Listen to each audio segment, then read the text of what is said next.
My father started coming into my room when I was 5, and it didn't stop until I was 18. The trauma was so severe that I did what many children do in order to survive. I split. It's called dissociate. I split into a day child and a night child. I had no knowledge of the night child.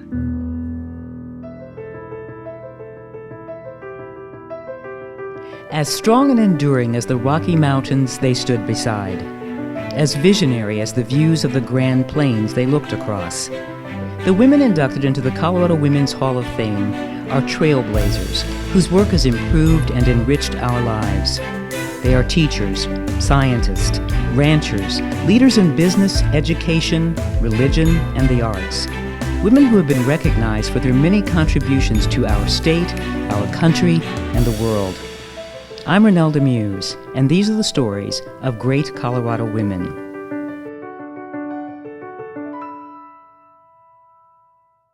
My life really started when I was 15, and that's when I met Larry Atler. I was a sophomore at East, and I was chosen to be student council representative. And I was so shy, and I went to the back and sat down, and I looked at Larry Atler, who was a senior and the head of student council. Do I believe in love at first sight at age 15? I do, because it happened to me. There he was. I was just transfixed by him. First of all, she was a knockout. She was a beautiful lady, but far more important, she was fun. She was game to do everything and anything, and she was positive about everything. She had a magnetic personality, and it took until about Christmas time when we were decorating the school for Christmas. When he said, would you like to go to the drugstore and buy some wire? Yes, I would. Yes, I would. And she switched from my Friday night date to my Saturday night date, and we went steady from then on. And so our love story began. From the day we met, I wanted to create an environment that fostered the most enjoyment and security she could ever have. And I still am dedicated to that.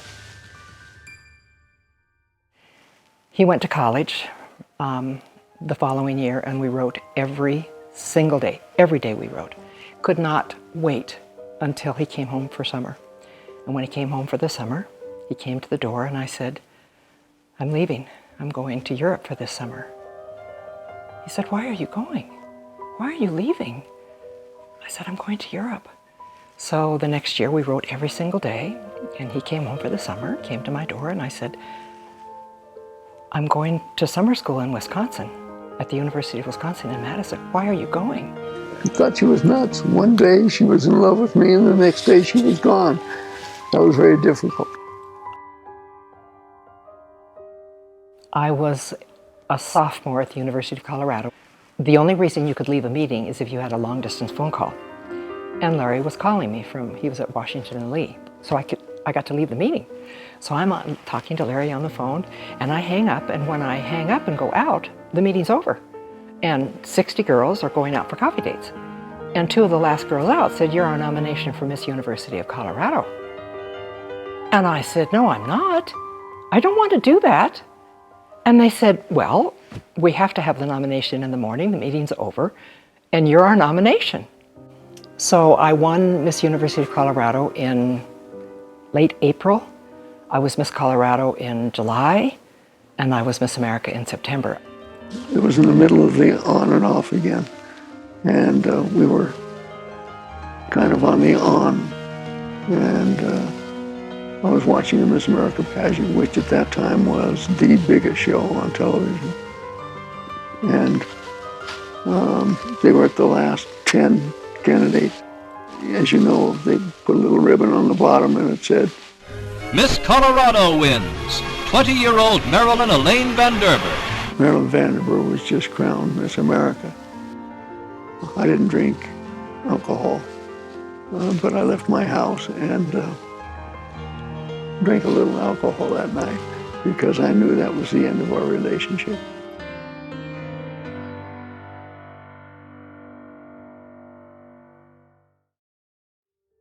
I went back to CU for 2 years and graduated.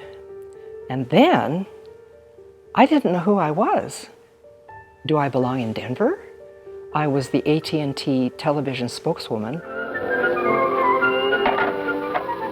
Well, since no telephone follows you around, extension phones are the answer to complete telephone convenience.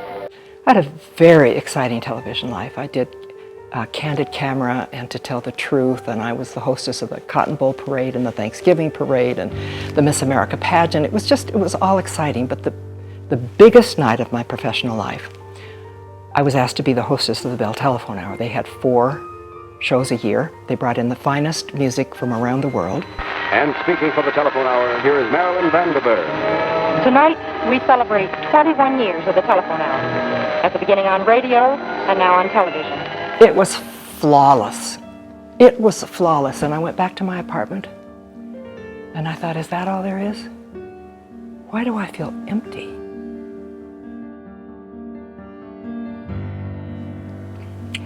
The same year I met my youth minister, Dee Dee Harvey, when I was 15. I met both of them. And I was very involved with Dee Dee. I would bring teenagers to him who needed to be helped and healed. I was always bringing people to him. And he was watching me. And there were some things that I did that didn't make sense, like going away every summer. Why is she leaving every summer when she's in love with Larry? When I married someone other than Larry and divorced 3 months later, he said, okay, now I know. This was 9 years. Now I know she's trying to destroy herself. I married into an abusive marriage. Of course I did, because that's what I felt I was worthy of. But I didn't understand that. I didn't know what was driving my life because I didn't have any memories. I was 24. I flew to Hollywood to do some television work. And I called Dee Dee. He had a church in Santa Monica. And I said, I just called to say hi. I don't have time to see you. And he said, where are you? I said, I'm at the Beverly Hills Hotel. And he said, stay there. And he came in and sat down. And he told me later, he said, I'd been down every road with you. There was just one thing left. And I don't remember what he asked me. Did your father come into your room at night? I don't remember. The memories just came surging up. And I sobbed to exhaustion, and then I looked up and I said, don't tell anyone. And he said, who don't you want me to tell? And I said, Larry. He said, then he's the only one we have to tell. I had guests over for dinner, and when the telephone rang, I went and answered it, and it was Lynn. I called Marilyn Lynn, and it was Lynn, and she said, if you've ever loved me, please come out and see me in California. And I said, no, thank you, I'm done with you. You're out of my life, and I'm in love with someone else. And I hung up the phone, and I just sobbed. I sobbed because he wasn't coming, and I sobbed because I was so happy that he wasn't coming, because how could I possibly tell him? He would have to go back to when I was 15, 16, 17, 18. I was a perfect teenager, kissing me goodnight at the door, and then he would have to go back and see me going down the hall to my father. How could I tell him that? Hung up the phone. Dee Dee said, give me the number, and I said, no. He said, give me the number. Dee Dee Harvey called me immediately thereafter and said, if you've ever loved her, she needs you right now. It was so overwhelming, all of these memories coming up. I hung up the phone and I called my parents in and I said, what would you do? And both of them knew that I'd been hurt quite a bit. My dad said, don't be a damn fool, which was how I was feeling. And my mother said, follow your heart, my son. So the next morning he came. He came into Dee Dee's office. I was just sobbing. I couldn't even look up. I couldn't look at him. And I thought Dee Dee would tell him. Instead, Dee Dee said, Marilyn has something to tell you. I said, I can't. Crying so hard. He said, well, wait until you can. Struggling to find words. Finally, when Larry understood what I was saying, he enfolded me in his arms and he just held me and he said, I understand everything now. All she said was my father came to my room, and that's all I had to hear. I wanted to marry her right then and there. Dee Dee wanted to marry us that day. I was way too overwhelmed. It was 2 years. I didn't marry until I was 26 and he was 28. And she finally said, okay. And it was the happiest day of my life. I think my dad coming into her life when he did was probably saved her life. I'm not sure she'd be here today but for him. When I married Larry, one of his many gifts to me is that he wanted me to be whoever I wanted to be. And I wanted to be a motivational speaker. So she left a very lucrative and exciting career in New York to become a motivator. I wanted to be the best motivational speaker. And in my generation, you got married and you stayed home. Women did not travel. I was on the road all the time, constantly traveling. I came home from a successful speaking tour. I was 39. And I felt a strange, compelling urge to lie down. And I went into paralysis. I couldn't move. She would barely whisper. She'd have no energy whatsoever. Oh, he called the doctor. The doctor came. By the time the doctor got there, I was up walking around, so embarrassed. She would have these spells, and they'd last for 2 to 6 hours. And they were all the time, and it was difficult to understand what was going on. One of the doctors was my uncle by marriage, and he was just devastated he couldn't figure it out. He came back in and he said, "You know, my darling, I wonder if this has anything to do with your turning 40. Perhaps Miss America could not age gracefully." Oh, his question was brilliant. It was all about age, but not my age. Jennifer was turning 5.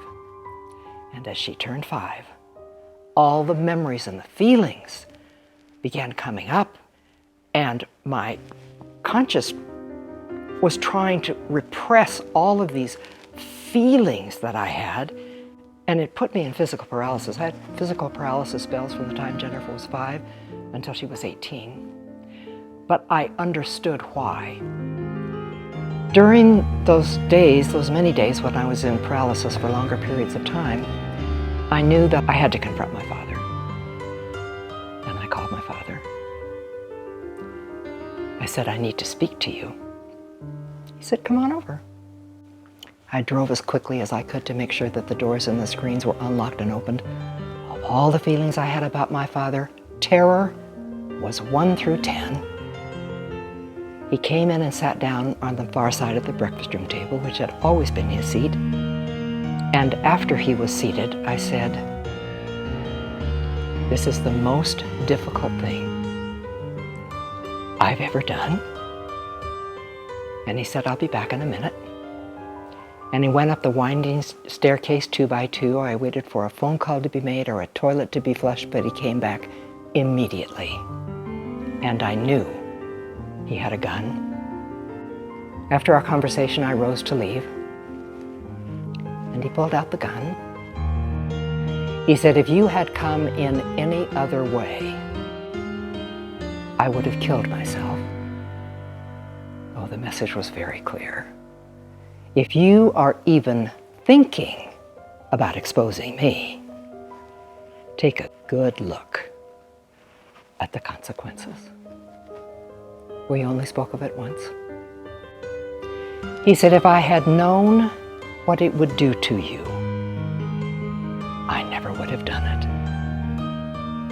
For 16 years, I clung to a thin shred of hope that maybe, if he had known, he wouldn't have done it. But when I was 56, I received a letter from a woman in Denver who told me that my father had sexually violated her about 20 times when he was 75. He died of a heart attack at age 76. My father knew exactly what he was doing, and he continued to do it until he died. I went into paralysis when I was 39, but I was still able to function. I could still give speeches, but the panic attacks and the anxiety became overwhelming. And as Jennifer started puberty, I was scheduled to speak before 600 insurance men from North America and Canada. And this time, as I went up on the stage, inside I was screaming, I can't do this. I can't do this. And I held onto the podium with both hands, and my voice inside is saying, I can't do it. And another voice is saying, you've done it 1,000 times. And I made it through the talk. I did a good one. I got a standing ovation. I made my way to a phone. I couldn't call Larry because he would have rented the Concorde. I was in Dallas or Houston. I called Dee Dee, and I said, I'm not sure I can get home. Could you meet my flight? But don't say anything to me. Don't talk to me. Could you meet my flight? I'm having a really hard time. When I got home, it's the only time in knowing Larry since I was 15, and I'm going to be 80, that he has ever told me what to do. And he said, you're done. And I said, I'm done. All of those feelings that I had of humiliation and degradation and anger and pleasure, that was the hardest one. All of those feelings, I just stuffed them somewhere. The problem is, when you bury feelings alive, they just sit there until something triggers them. And then they come up like it's happening in real time. I didn't remember my father coming into my room night after night after night after night. He was coming in, and I was feeling all of those feelings. What I needed most of all was to find just one woman who had survived the reliving of the memories and the feelings. If I could find just one woman, I'd know it was possible. I never found her. But I now am that woman. I think one of the things that's most amazing to me about my mom is what an incredibly caring and nurturing and loving mother she was, having had absolutely no role modeling for that. And so with all the courage that I had, I went to the Kempe Center. That meant disclosing to two men who I really was. It's one of the hardest things I've ever done. I said, I want to set up an adult survivor program because my recovery was just too difficult. And they said, okay, come back with $250,000 and we'll set it up. So I did. It took them 2 years to set it up. I said, I will not be a part of this. I'll help in every way, but no one can ever, ever know it's me. No one, ever. Agreed. It took 2 years. I was 53, and the man that they had hired out of Seattle, the psychiatrist, called and said, may I come over and talk to you? And I said, sure. He came over, sat down with Larry and me, and he said, I'm going to meet with 10 psychiatrists and 10 survivors and talk about the adult survivor program. I want you to be the speaker. Would you come just to talk to 10 psychiatrists and 10 survivors? Would you do that? Okay. So the day I'm to speak, May 8th, 1991, I get a phone call. We think a reporter is coming. You think a reporter is coming? We're not sure, but you think? My whole world is about ready to collapse. But it's like I couldn't think about that because I was going to stand up and say, I had never said the word incest in my life. I was 53. I had to stand up in front of 30 people and say, I'm an incest survivor. It was just overwhelming to me. The next morning, it's on the front page of the Denver Post. I didn't know what to do. The phone rang, and a woman said, you will need to have a press conference. I said, a press conference? Never. She said, they will call your mother and your 3 sisters. I said, what time is the press conference? Larry and Jennifer and I went. There were about 30 cameras there. The next morning, it was on the front page of the Rocky Mountain News and the Denver Post, and they were calling my sisters. I said to Larry and Jennifer, I have to get out of here. So we pulled on some sweats, And we went to the high school track. We jogged around the track. We'd done that so many times. The woman with her 2 dogs came. We always said hello. This time she stopped me. She said, "Marilyn, we're so proud of what you're doing. And I am so grateful your sister Gwen came forward this morning." And I said, "Really? Why?" And she said, "Because yesterday, on our most popular radio talk show, people were calling in and saying, 'Why should we believe her? Now that your sister has come forward, they will have to believe you.'" I was stunned. I looked at her and I said, "If people are not going to believe 53-year-old me, then who is going to believe a child?"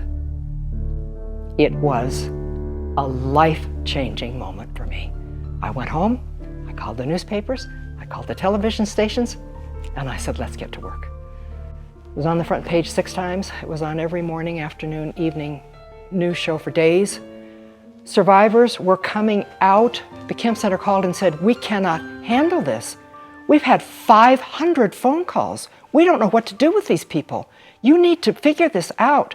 I called Dee Dee, who was in retirement, and I said, "Gird up your loins. You are no longer in retirement. We have 1,000 people. We have to, people would fly in and knock on my door. The mail came in mail bags. People were coming out everywhere because the papers were honoring me. They were honoring, really? They're honoring her? She's an incest survivor. They're honoring, people were just, I was astonished, and so were other survivors astonished. About 2 weeks after my story became public, Dee Dee called me and he said, "We have to hold a meeting. People have to see you." And I said, "Okay." And Larry, Jennifer, and I didn't want to be early. So about 6:59, we walked into the back of the church. I was expecting 200 people. There were 1,100 people wrapped in shame. Everybody had their heads down. Nobody wanted to be seen. Everybody wanted to be invisible. And I had said to Jennifer, "They're going to need to meet you. They need to see that you can have a wonderful child." And I said to Larry, "They are really going to need to see you. They need to know that a wonderful marriage is possible. A marriage can survive this." So Jennifer stood up. She was a sophomore at Duke. She stood up and spoke, and then Larry stood up and spoke. And then I ended my talk.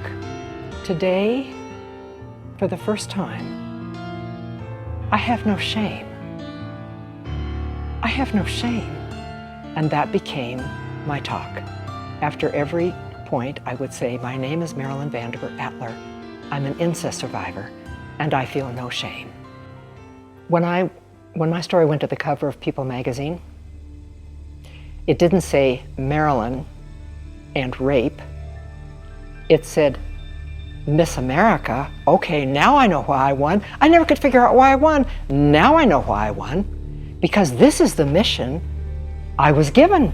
Miss America overcomes, not rape, not incest, shame. And I feel no shame.